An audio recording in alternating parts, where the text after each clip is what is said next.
रेखा गुप्ता जी, स्वागत है आपका इंडिया टुडे कॉन्क्लेव में। ये 22वां कॉन्क्लेव है। दुनिया भर के बड़े बड़े कद्दावर नेता, कॉर्पोरेट टाइकून्स, विश्व गुरु लोग यहाँ पे आए हैं, सेशंस किए हैं। आज दिल्ली की नई मुख्यमंत्री से हम इस कॉन्क्लेव की शुरुआत कर रहे हैं। आपको कभी कभी लगता है कि आप सपना देख रही हैं कि आंख खुलेगी और लगेगा अरे ये क्या हो रहा है? क्या आपको लगता है कि लॉटरी लग गई आपकी? लॉटरी नहीं बोलूंगी, पर नायक पिक्चर की नायिका के रूप में मुझे लगता है। ना कभी सपना देखा कि जिसे मैं कहूं कि a dream come true, not. मैं तो अपनी राह चल रही थी और चले जा रही थी। ये अवसर, ये जिम्मेदारी मुझे पार्टी ने, नरेंद्र मोदी जी ने जो दी है, तो लॉटरी नहीं, पर एक पूरे देश की बेटियों को जो सम्मान मिला है, इसके लिए धन्यवाद करना चाहूँगी मोदी जी का, जिन्होंने शब्दों को यथार्थ बना दिया।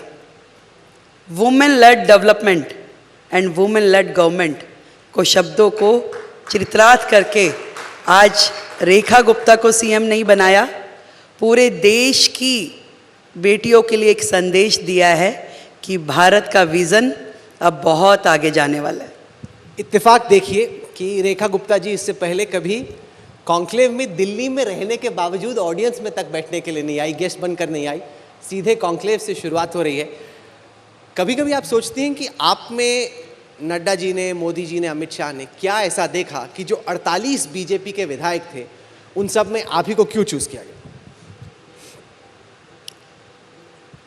पार्टी और नेतृत्व, मोदी जी, नड्डा जी, वो खुद एक एक स्टेप करते हुए आज जिन पदों पे विराजमान है, आज पूरे वर्ल्ड के लिए जो आइकॉन है, उनकी वर्किंग ग्रास रूट से शुरू हुई। जब वो लोग किसी मंच के माध्यम से ये बोलते थे कि हम तो भाई पोस्टर लगाते थे, पार्टी में सबसे छोटे कार्यकर्ता थे, साइकिल पे मीटिंग लेने जाते थे, तो वो जो फील है कि एक कार्यकर्ता के मन में क्या भाव होते हैं, वो कितनी मेहनत करता है, और ये सच में हमारे लिए बड़ा सौभाग्य है कि हमें ऐसी लीडरशिप मिली जिनकी निगाह में एक एक व्यक्ति है, कौन कितना काम कर रहा है, कितना डेडिकेटेडली कर रहा है, और उसके अंदर क्या प्रोस्पेक्ट है। मैं तो यही कह सकती हूँ कि वो जौहरी हैं, हर एक हीरे की परख रखते हैं। क्या बात है। और आप है 24 कैरेट का सोना। I hope. नहीं तो हम जानना चाहते हैं आपसे आपके विजन के बारे में, क्योंकि अब आप सीएम बन गई हैं। अब अगले 5 साल में आपके पास 2.5 इंजन है, मतलब एक तो सेंट्रल गवर्नमेंट, स्टेट गवर्नमेंट, और एमसीडी भी कुछ दिन में आप लोगों के पास हो सकता है कि आ जाए। इतने मना भी नहीं कर रही, बोल रही हाँ हम तोड़ के ले आएंगे। अरे अभी तोड़ने की जरूरत नहीं है, they are ready to come. अच्छा। सब लोग इस समय देश और दिल्ली दोनों को इकट्ठे चलाना चाहते हैं। ये जो बीच का टाइम स्पेन गया है, मुझे लगता है कि हर दिल्ली वासी को ये समझ में आया है कि डबल इंजन की सरकार ही सबसे अच्छा पाथवे है दिल्ली को एक विकसित दिल्ली बनाने के लिए। पर जो लोग यहाँ बैठ के आपको देख रहे हैं, उनके जहन में कहीं ना कहीं ये सवाल, आपको नहीं बोलेंगे क्योंकि वो आप सीएम हैं, वो आपसे डरेंगे थोड़ा सा, लेकिन उनके जहन में सवाल होगा क्या इनके बस की है? वो इसलिए क्योंकि आप कभी एमएलए बनी नहीं, इससे पहले आपको सिर्फ काउंसलर का एक्सपीरियंस है, अब आप सीधे सीएम बन गई। इतने सारे बाबू रहते हैं, बाबू कंफ्यूज करने की कोशिश करते हैं, काफ़ी टाइम लग जाता है समझने में कि फाइलों के साथ करना क्या है। अब सीधे के सीधे आप सीएम बन गई हैं, मैनेज कर पाएंगे इन सब चीज़ों को? बिल्कुल ठीक कह रहे हैं आप, ये क्वेश्चन बहुत सही है, पर एक शेर कहना चाहूँगी कि शाख से टूटे हुए पत्ते नहीं हैं हम, शाख से टूटे हुए पत्ते नहीं हैं हम, आंधियों से कहो अपनी औकात में रहें। क्या बात है, वाह वाह वाह। आंधियों से कहो कि अपनी औकात में रहें, ये शेरो शायरी भी करती है। ये आपका नया रूप मुझे नहीं पता था। भाई दिल्ली यूनिवर्सिटी वाले हैं और डूसू की प्रेसिडेंट रही हूँ। तो शेर तो हर भाषण के साथ होता है, पर मुख्यमंत्री हूँ तो इसलिए थोड़ा सा ध्यान से करना पड़ता है। नहीं, पर मैं अपनी बात को पूरी करना चाहूँगी। ये वो तस्वीर है आपकी दिल्ली यूनिवर्सिटी से, यस ऑफ कोर्स, जब आप प्रेसिडेंट बनी थी। जनरल सेक्रेटरी इन 1995 मैं दिल्ली विश्वविद्यालय छात्र संघ डूसू की general secretary. She is Alka Lamba, she is president, और next year I was DUSU president. तो मैंने ये जो शेर कहा वो इसलिए कहा कि रेखा गुप्ता सीएम नहीं बनी है, ये भारतीय जनता पार्टी की वो लीडर, वो एमएलए सीएम बनी है जिसके साथ पूरा नेतृत्व है। आज नरेंद्र मोदी जी के नेतृत्व में, उनके विज़न के साथ में दिल्ली ने काम करना है। आज मेरे 48 विधायक, मेरे 6 मंत्री, हम सब एक टीम है, और ये टीम है नरेंद्र मोदी जी की टीम। तो कोई अकेला और कोई एक विज़न के साथ में एक पूरा रास्ता है जिसे हमें तय करना है, और इस रास्ते में कोई सोलो डिसीज़न, कोई सोलो अपना ही रास्ता नहीं है। ये दिल्ली के विकास का रास्ता ऑलरेडी तय हो चुका है। इसके पहले की सरकारें उनके साथ मिलके चलना नहीं चाहती थी। फ़र्क इतना है कि अब केंद्र सरकार के साथ में दिल्ली सरकार मिलके काम करेगी तो डेफिनेटली दिल्ली को वो मिलेगा जो दिल्ली का राइट है, जो दिल्ली का अधिकार है। आप दिल्ली की चौथी वुमेन सीएम हैं। सुषमा स्वराज जी बीजेपी से फर्स्ट वुमेन सीएम थी, फिर शीला जी बनी, आतिशी जो कि अब आपकी लीडर ऑपोजिशन है, और आप हैं। आप जब कॉन्क्लेव में आई, मैं देखा कि जितनी भी महिलाएं हैं बहुत खुश हो रही थी कि अरे यार एक वुमेन सीएम बन गई, मतलब एक वुमेन कामराडरी एक एक्स्ट्रा देखने को मिल रही है कि इतने सारे लड़कों के बीच में एक तो चलो हमने वुमेन सीएम देखी। ऑफ कोर्स ये फीलिंग यहाँ पे बैठी सिर्फ मेरी उन बहनों में नहीं है, ये फीलिंग मैंने पूरे देश में फील की है। आज मुझे बने हुए 20 तारीख के बाद से आज तक 15 दिन लगभग हुए हैं, पर पूरे देश से जिस तरीके से महिलाओं के मैसेजेस आ रहे हैं, फ़ोन कॉल आ रहे हैं, मिलना हो रहा है, और पूरे सोशल मीडिया पे जिस तरीके से बधाइयों का तांता लगा है, तो मैं उनके उस जेस्चर को रिसीव कर पा रही हूँ कि उन्हें कितनी खुशी हो रही है कि आज एक महिला, देखिए आप बुरा माने या भला माने, हमारी सोसाइटी में आज भी लेडीज़ को फ्रंट फुट पे खेलने का, काम करने का मौका नहीं मिल पाता। खुद देश की प्रधानमंत्री रही इंदिरा गांधी जी, पर आप उनकी मिनिस्ट्री में उनके जितना कैबिनेट था, कोई और दूसरी महिला नहीं थी, किसी और को कभी आगे बढ़ने का मौका नहीं मिला। जब जब भी संसद में वो बिल आता रहा जिसमें रिजर्वेशन की बात होती थी, तो जितनी मर्जी पार्टियां महिला हितों की बात करें, वो उस बिल को फाड़ के कोने में किसी डस्टबिन में डाल देती थी। एकमात्र लीडरशिप नरेंद्र मोदी जी की, जिन्होंने ये डेयर किया, जिन्होंने ये साहस किया कि नहीं, ये 33% रिजर्वेशन भी देना है, और वुमेन लेड गवर्नमेंट के नाते दिल्ली जैसा शहर जो कि देश की राजधानी है, उसमें भी एक महिला को मौका देना है। तो ये एक बहुत बड़ा विज़न है पूरे देश के लिए। मैं समझती हूँ एक नया अध्याय शुरू हुआ है जिसमें महिलाएं आगे आ सकती हैं, काम कर सकती हैं, और सिंबॉलिक नहीं कि आपने सिंबॉलिकली कोई महिला कल्याण एवं बाल विकास दे दिया और इस तरह का विभाग देके उससे बिठा दिया। आज देश की फाइनेंस मिनिस्टर जब एक महिला के नाते काम करती है, एक डिफेंस मिनिस्टर सुषमा स्वराज जी रही, विदेश मंत्री, रक्षा मंत्री, जब इतने बड़े बड़े मंत्रालय महिलाओं को मिलते हैं, तो आप समझिए कि ये सिंबॉलिक और फेस लिफ्टिंग नहीं हो रही है, ये एक्चुअली महिलाओं को आगे बढ़ाने की दिशा में काम चल रहा है और देश आगे बढ़ रहा है। एक आपने कहा कि मोदी जी की टीम है, एक तो रेखा गुप्ता जी की भी टीम है। उस टीम को मैं आपको पीछे दिखाता हूं। अब आप घिरी हुई हैं ऐसे सीनियर स्टेट पॉलिटिक्स के लीडर से जो आपसे बहुत ज़्यादा एक्सपीरियंस है। मैं किसी एक का नाम नहीं लूँगा, मतलब लड़ाई नहीं करवानी भाई इनकी, बट परवेश वर्मा जी हों, सिरसा साहब हों, आशीष सूद जी यहाँ पे बैठे हैं, पंकज सिंह हो, रविंद्र इंद्र, कपिल मिश्रा हो, परवेश वर्मा हो, ये सब बहुत सीनियर हैं। और पब्लिकली कहें ना कहें, इनमें से कईयों के मन ही मन तो लड्डू फूट रहे होंगे कि भाई हमें भी लगता है कि सीएम बनने का मौका मिल सकता है। अब आपको लगता है कि ये बॉयज़ क्लब को मैनेज करना आपके लिए एक बहुत बड़ा चैलेंज रहेगा, क्योंकि उनको लगता है कि ज़्यादा एक्सपीरियंस्ड हम थे, ज़्यादा टाइम से एमएलए हम थे, केजरीवाल को हराया हमने, पंजाबी वोट लाए हम, तो अब बन गई सीएम आप। देखिए, कोई भी गलत फहमी में ना रहे। आज दिल्ली की ये जीत दिल्ली की जनता ने और देश के प्रधानमंत्री नरेंद्र मोदी के नेतृत्व ने दी है। तो जिस टीम के लीडर के रूप में आदरणीय मोदी जी हैं, तो हमारे लिए उनका एक वाक्य ही काफ़ी है। अगर उन्होंने हम में से किसी एक के जिम्मे जो काम दिया है तो वी आर टीम, हम मिल के उसे कर रहे हैं। शायद मेरी जगह मेरा कोई दूसरा साथी होता तो एक क्षण के लिए भी मेरे मन में ये ना आता कि ये जिम्मेवारी उसे क्यों दी गई।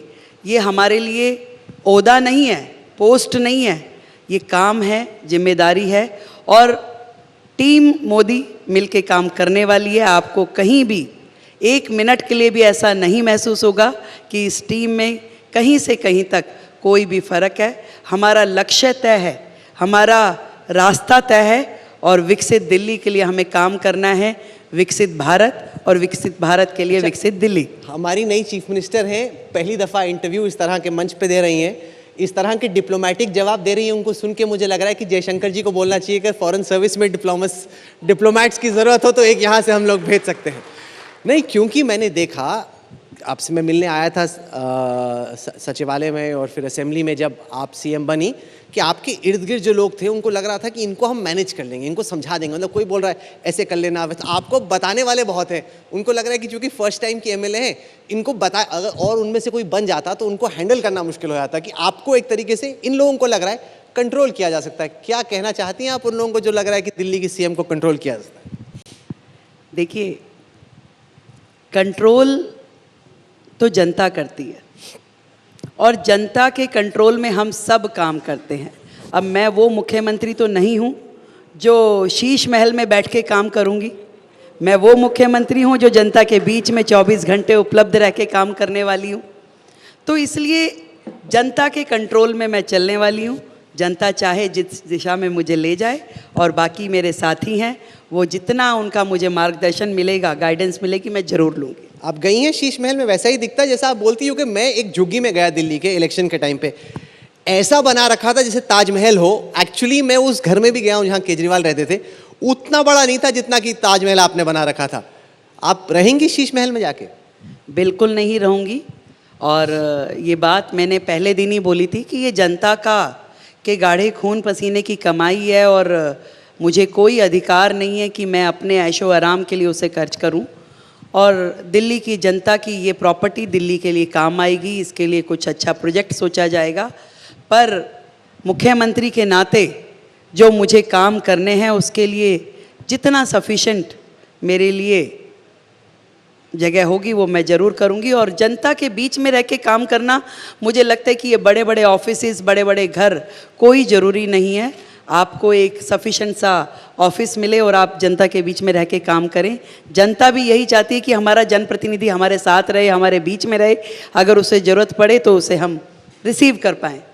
अच्छा, जब से आप सीएम बनी हैं, कुछ तस्वीरें हम लोग चलाएंगे, आप एकदम हर जगह पे जाके पानी चेक करें कि नलके में आ रहा है कि नहीं, सड़क देख रही हैं, स्कूल जाके देख रही हैं, कूड़े के ढेर देख रही हैं। तो यहाँ बैठे लोग जो आपको तमाम टेलीविज़न पे, सोशल मीडिया पे, डिजिटल पे, यहाँ कॉन्क्लेव में देख रहे हैं, उनको आप अपना थोड़ा विजन बताएं कि क्या आपसे एक्सपेक्ट किया जाए कि अगली दफ़ा आप कॉन्क्लेव में आएँ तो क्या, मैडम आपने क्या डिलीवर किया बताइए, क्या आप एक्सपेक्टेशन सेट करना चाहते हैं? दिल्ली की जनता की ढेरों उम्मीदें हैं। दिल्ली में रोज़ हजारों लोग नए सपने लेके आते हैं, अलग अलग राज्यों से, कोई व्यापार के लिए, कोई रोज़गार के लिए, कोई स्वरोजगार के लिए। और हर एक व्यक्ति को ये लगता है कि दिल्ली में मुझे ऐसा माहौल मिले, मैं अपना काम कर सकूं, मैं सुकून की ज़िंदगी जी सकूं, मेरे बच्चे अच्छे से पढ़ सके।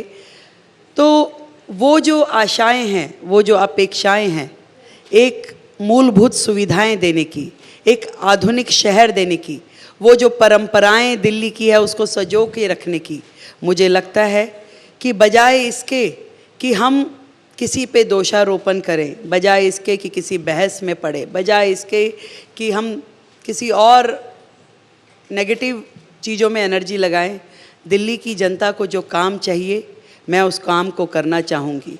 आज दिल्ली में अनेक रिक्वायरमेंट्स हैं।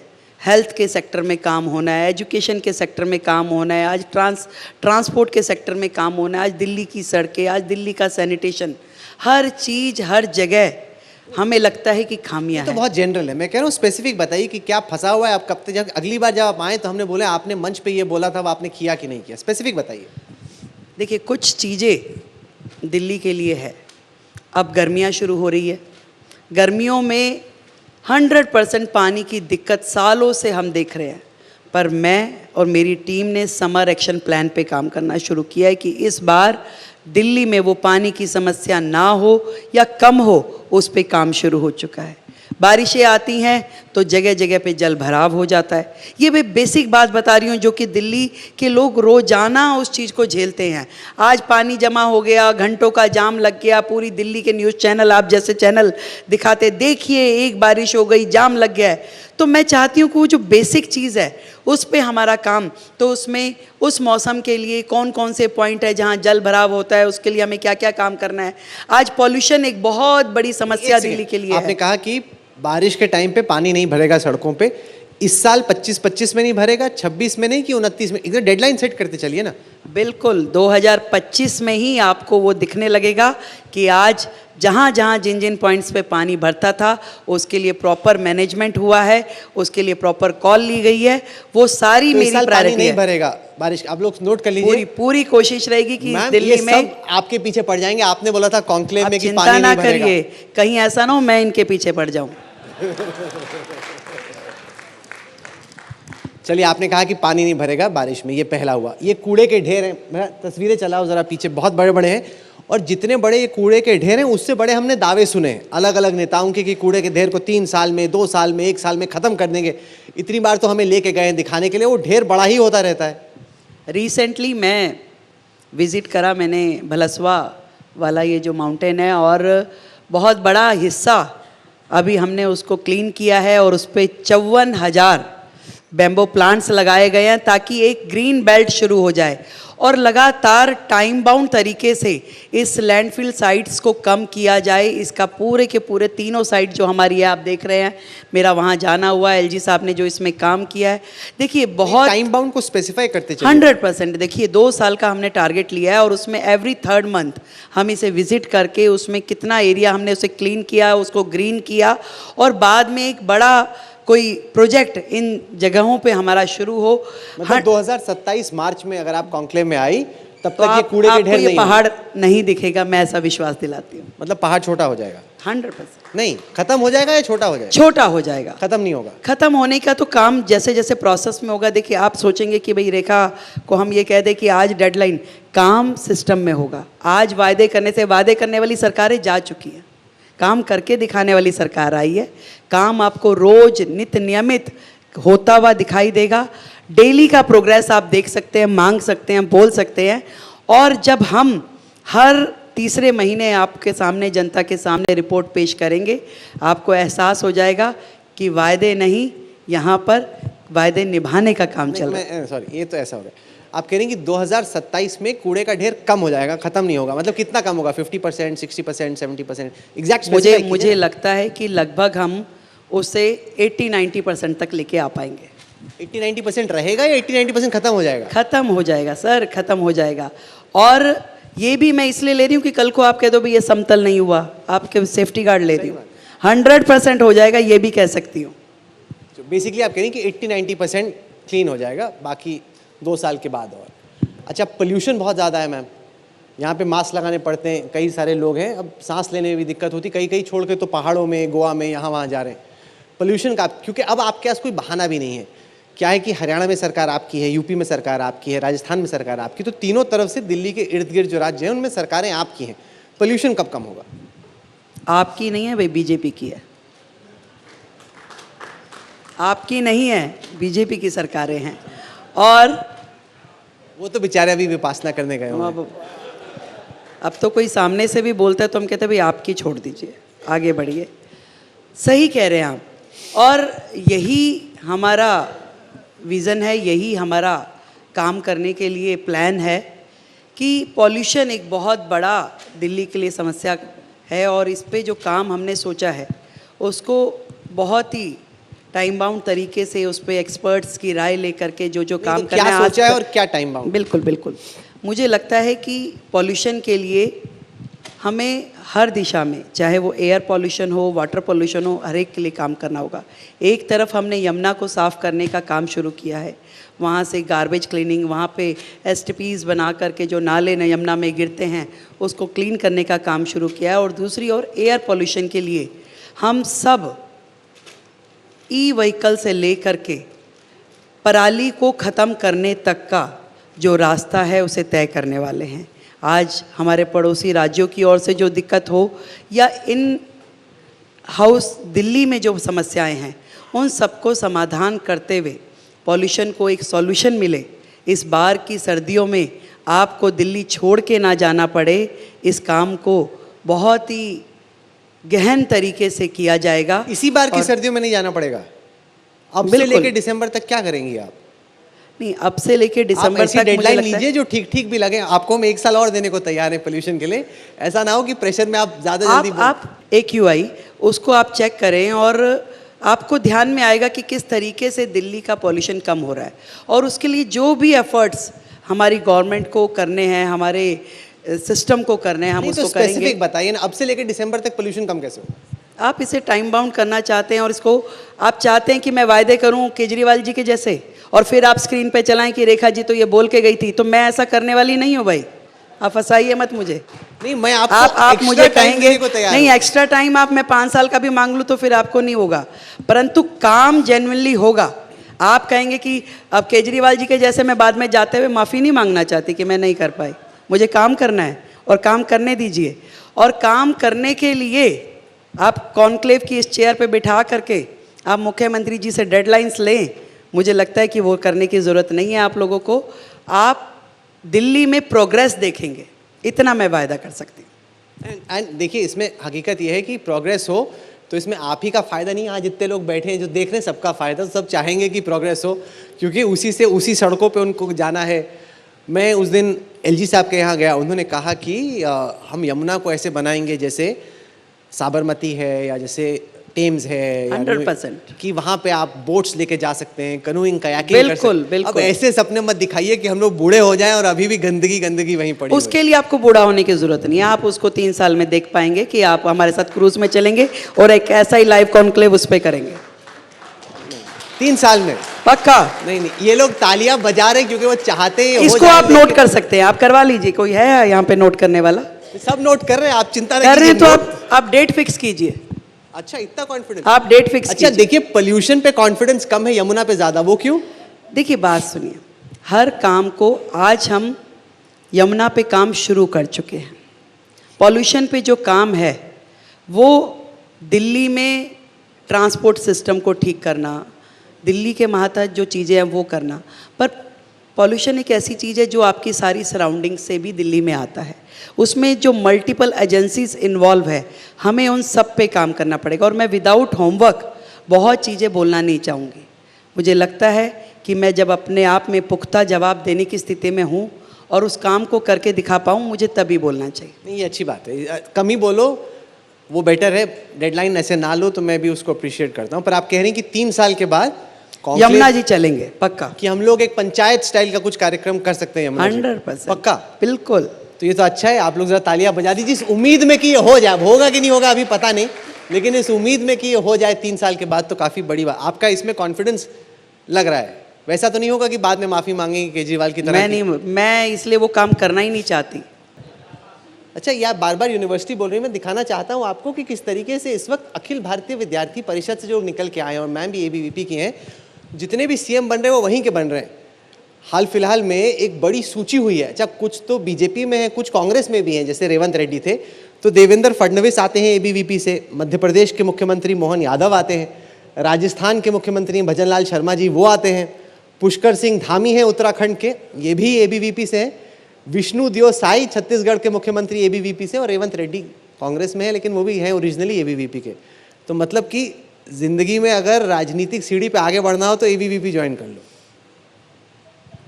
ये तो नहीं मैं कह सकती, पर इतना ज़रूर कह सकती हूँ कि वो पहला प्लेटफॉर्म होता है जब आप समाज के साथ जुड़ते हैं, जब आपके मन में देश के लिए कुछ करने का जज्बा होता है, जब आप चाहते हैं कि सरहद पे तो शायद आपको कभी मौका ना मिले कि आप बंदूक उठा के खड़े हो पाएँ, पर हाँ समाज के लिए जुटने का, समाज के लिए भिड़ने का मौका आपको उसी प्लेटफॉर्म से मिलना शुरू होता है और आपके अंदर धीरे धीरे वो ऊर्जा इकट्ठी होती रहती है जब आप आगे देश के काम आ सकें।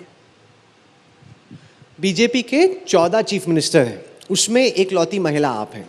अब मैं देखना चाहता हूं कि आप इसको कैसे देखती हैं। एक है कि ये नोशनल टोकन रिप्रेजेंटेशन है कि दिल्ली तो फुल स्टेट भी नहीं है, एलजी भी हैं, होम मिनिस्टर भी हैं। ये देखिए सारे इतने सारे चीफ मिनिस्टर, पेमा खांडू अरुणाचल से लेके योगी आदित्यनाथ जी कल आएंगे उन तक, सारे इतने सारे पुरुष चीफ मिनिस्टर्स के बीच में एक दिल्ली की महिला मुख्यमंत्री।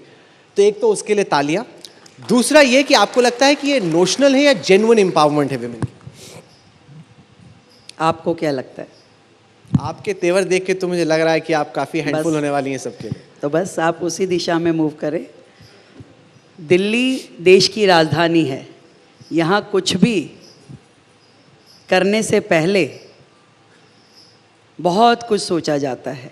यदि आदरणीय मोदी जी ने ये जिम्मेवारी मुझे सौंपी है तो मुझे लगता है कि वक्त ये बताएगा कि दिल्ली में ये जो महिलाओं को सम्मान मिला है ये कितना आगे जा कर के इतिहास रचने वाला है। मैम, इस सेशन में वक्त ख़त्म हो रहा है। आपने कहा कि आप शेर व शायरी बहुत अच्छा करती हैं, तो कोई ऐसा शेर सुनाते जाइए जिसमें कि कोई वायदा भी हो कि दिल्ली के मुख्यमंत्री को कैसे आंका जाए, क्या सोचा जाए उनके बारे में, और क्या वादा है दिल्ली की जनता से और देश की जनता से जो आप करना चाहती हैं सेशन को ख़त्म करने से पहले। कहना चाहूँगी कि चूँकि इससे पहले की सरकारों ने इस सिस्टम को इतना अस्त व्यस्त कर दिया है कि आज जो सत्ता, जो सिस्टम हमें मिला है, उसमें काम शुरू करते हुए जो मैं फील कर रही हूँ उसको शब्दों में बयां करूँगी कि आप मेरा भाव ज़रूर समझें कि जो मेरे मन में और मेरी पार्टी के मन में काम करने की उमंग है दिल्ली के लिए, वो कहना चाहूँगी कि इस नदी की धार से ठंडी हवा आती तो है, नाव जर्जर ही सही लहरों से टकराती तो है, कि ढूंढ लाओ कहीं से एक चिंगारी है दोस्तों, इस दिए में तेल से भीगी हुई बाती तो है। क्या बात है, वाह। अच्छा, जब मैंने बोला कि आप कुछ शेरो शायरी कीजिए, मैं सोच रहा था कर पाएंगी नहीं कर पाएंगी, बोलेंगी छोड़ दो, लेकिन आप तो एकदम, मेरे को लगता है कि यहाँ तो सिलसिला शुरू हो सकता है। तो अगली दफ़ा आप आएंगी, आपने जो वादे किए हम लोग देखेंगे कि वादे किस हद तक पूरे हुए, लेकिन आप यहाँ पे आई, अपना सबसे पहला मीडिया कॉन्क्लेव का आपने इंटरेक्शन यहाँ पे किया, उसके लिए हमारी तरफ से आपको बहुत बहुत धन्यवाद और शुभकामनाएं भी। जो आप सफ़र पे निकली हैं वो न केवल आपके लिए ज़रूरी, यहाँ जितने लोग बैठ रहे हैं देख रहे हैं सबके लिए ज़रूरी है। आपकी कामयाबी में पूरी राजधानी की कामयाबी है, तो आप अच्छे से विकास कीजिए, अपना भी और इस शहर का भी। बहुत बहुत शुक्रिया। Ladies and gentleman, can we have a standing applause for the chief minister of Delhi, Rekha Gupta, here for the first time at the India Today conclave. This is a lady, and I'm sure you've already felt that we'll be hearing a lot more about in the months and years to come. And you heard her and experienced her first here at the 2025 India Today conclave. Can we have a warmer round of applause than we've heard so far? Thank you so much. Rekha ji, thank you.